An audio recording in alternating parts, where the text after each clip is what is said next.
Hello guys, ഇന്ന് നല്ല മഴയായിരുന്നു രാവിലെ. അപ്പോൾ ഞങ്ങളിന്ന് വിചാരിച്ചു ഉച്ചയ്ക്ക് ഇന്ന് സാറ്റർഡേ ആയതുകൊണ്ട് ഉച്ചക്കത്തേക്ക് ബിരിയാണി ഉണ്ടാക്കാം, അതും കുക്കർ ബിരിയാണി ഉണ്ടാക്കാം എന്നാണ് നമ്മുടെ പ്ലാൻ. അപ്പോൾ ഞങ്ങൾ എങ്ങനെയാണ് ഉണ്ടാക്കുന്നതെന്ന് കാണിച്ചു തരാം. നിയ ബേബിനെ നമ്മൾ കിച്ചണിൽ തന്നെ പ്ലേ ചെയ്യാൻ ഇരുത്തിയിട്ടുണ്ട് ഞങ്ങളുടെ കൂടെ. സോ ഫസ്റ്റ് ഞങ്ങൾ എടുത്തിരിക്കുന്നത് സവാളയും അതുപോലെ തന്നെ ഇഞ്ചി വെളുത്തുള്ളിയും മുളകും കൂടി അരച്ചതായിരുന്നു കേട്ടോ. അത് കഴിഞ്ഞിട്ട് ആവശ്യത്തിനുള്ള എല്ലാ സ്പൈസസും കൂടി ഒരു പ്ലേറ്റിലേക്ക് എടുത്ത് വെച്ചിട്ടുണ്ട്. ഇനി നമുക്ക് എന്തൊക്കെ ഇൻഗ്രീഡിയൻസ് ആണെന്നൊന്നും കൂടി നോക്കാം. സവാള, ഇഞ്ചി വെളുത്തുള്ളി, തക്കാളി, മല്ലിയില, പുതിനയില, പിന്നെ കേട് ആവശ്യമുണ്ട്. പിന്നെ ഞങ്ങൾ കൂടുതലും ഇന്ത്യ ഗേറ്റിൻ്റെ റൈസ് തന്നെയാണ് യൂസ് ചെയ്യുന്നത്. അത് കഴിഞ്ഞിട്ട് നമ്മൾക്ക് ആവശ്യമുള്ള മുളക് പൊടി, മഞ്ഞൾപ്പൊടി, മല്ലിപ്പൊടി ഇതെല്ലാം എടുത്ത് വെച്ചിട്ടുണ്ട്. അതും ഒരു പ്ലേറ്റിലേക്ക് ആവശ്യത്തിനുള്ളത് എടുത്തിട്ടുണ്ട്. പിന്നെ ഒരു കാര്യം, നമ്മൾ ലൈറ്റായിട്ടാണ് എരിവൊക്കെ ആഡ് ചെയ്യുന്നത്, കാരണം കുഞ്ഞിനും കൂടി കഴിക്കാനുള്ളത് കൊണ്ടാണ്. പിന്നെ ഞങ്ങളൊരു തട്ടിക്കോട്ട് ബിരിയാണിയാണ് ഞാനും ചേച്ചിയും കൂടി ഉണ്ടാക്കുന്നത്. സോ കൂടുതൽ ആഡംബരങ്ങളൊന്നുമില്ല. കുക്കറിലേക്ക് ഗീ ഒഴിച്ചിട്ടുണ്ട്. ഗീ ഒഴിച്ചിട്ട് ഞങ്ങൾ ഒനിയൻ ആഡ് ചെയ്യും. ഒനിയൻ നല്ല ഒരു ബ്രൗൺ ഷെയ്ഡ് ആകുമ്പോഴത്തേക്കും നമ്മളതിലേക്ക് തക്കാളിയാണ് ആഡ് ചെയ്തിട്ടുള്ളത്. തക്കാളി ആഡ് ചെയ്തിട്ട് അതും നന്നായിട്ട് മിക്സ് ചെയ്യും. നന്നായിട്ട് മിക്സ് ചെയ്തിട്ട് ഇത് രണ്ടും കൂടി നന്നായിട്ട് മിക്സ് ആകുമ്പോഴത്തേക്കും നമ്മൾ ആ മുളക് പൊടി, മഞ്ഞൾപ്പൊടി, ബിരിയാണി പൊടി എല്ലാം കൂടി ആഡ് ചെയ്തിട്ട് നമ്മൾ അതും കൂടി ഒന്ന് നന്നായിട്ട് ഇളക്കി കൊടുക്കുവാണ്.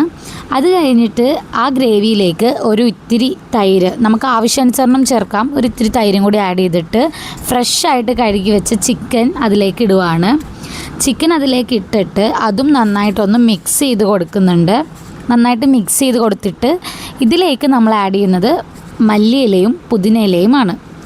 ആ മല്ലിയിലയും പുതിനയിലയും ഇട്ട് കഴിഞ്ഞിട്ട് വീണ്ടും നമ്മളിത് നന്നായിട്ട് മിക്സ് ചെയ്യുന്നുണ്ട്. ഇത് ഞങ്ങൾ തട്ടിക്കൂട്ടായിട്ട് ഉണ്ടാക്കുന്നതാണേ.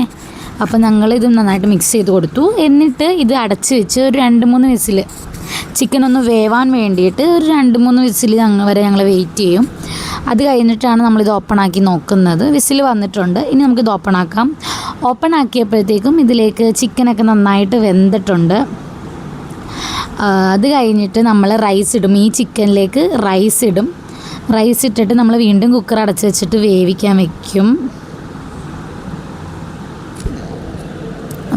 വെച്ചിട്ടുണ്ട്. അതിനുശേഷം ഞങ്ങളതിലേക്ക് വേറൊരു സാധനം സാലഡ് ഉണ്ടാക്കി വെച്ചിട്ടുണ്ട്. ബിരിയാണിക്ക് വേണ്ടിയിട്ടുള്ള സാലഡ് മാറ്റി വെച്ചു. ഇനി ആ റൈസും ചിക്കനും കൂടി വെന്തോന്ന് നോക്കുവാണ് കേട്ടോ ഗൈസ് ഞങ്ങൾ, വിസിലുള്ളതുകൊണ്ട്. അപ്പോൾ റൈസും ചിക്കനും കൂടി വെന്തു. നമ്മുടെ ബിരിയാണി ഇവിടെ റെഡിയായി. ഇനി ഞങ്ങൾക്ക് ഈ മഴയത്ത് ഈ ബിരിയാണി കഴിക്കാം. നിയ ബേബിക്ക് ഈ ബിരിയാണി കഴിക്കാൻ കൊടുക്കും ഞങ്ങൾ, കാരണം അത്ര എരിവൊന്നുമില്ല, കാണുന്ന അത്ര എരിവൊന്നുമില്ല. അപ്പോൾ ഞങ്ങളുടെ ലഞ്ച് ഇതായിരുന്നു: ബിരിയാണി, സാലഡ്, പിന്നെ നല്ല നാരങ്ങാച്ചാറും കൂടിയായിരുന്നു. നല്ല ടേസ്റ്റ് ഉണ്ടായിരുന്നു കേട്ടോ ഗൈസ്. ചുമ്മാ തട്ടിക്കൂട്ടാണെങ്കിലും അടിപൊളിയായിരുന്നു. അപ്പോൾ ഇത്രയേ ഉള്ളൂ guys video. Thank you for watching. ഞങ്ങളുടെ വീഡിയോ ആദ്യമായിട്ട് കാണുന്നവരാണെങ്കിൽ ലൈക്ക് ചെയ്യുക, ഷെയർ ചെയ്യുക, സബ്സ്ക്രൈബ് ചെയ്യുക.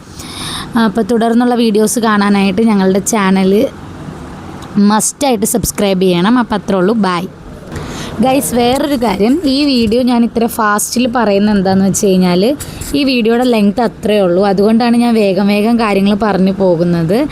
അപ്പോൾ അതുകൊണ്ടാണ് ഇത്തിരി ഫാസ്റ്റായിട്ട് നിങ്ങൾക്ക് തോന്നുന്നത്. അത്രേ ഉള്ളൂ ഗൈസ്. അപ്പോൾ ഞാൻ ഫുഡ് കഴിക്കട്ടെ. ബൈ.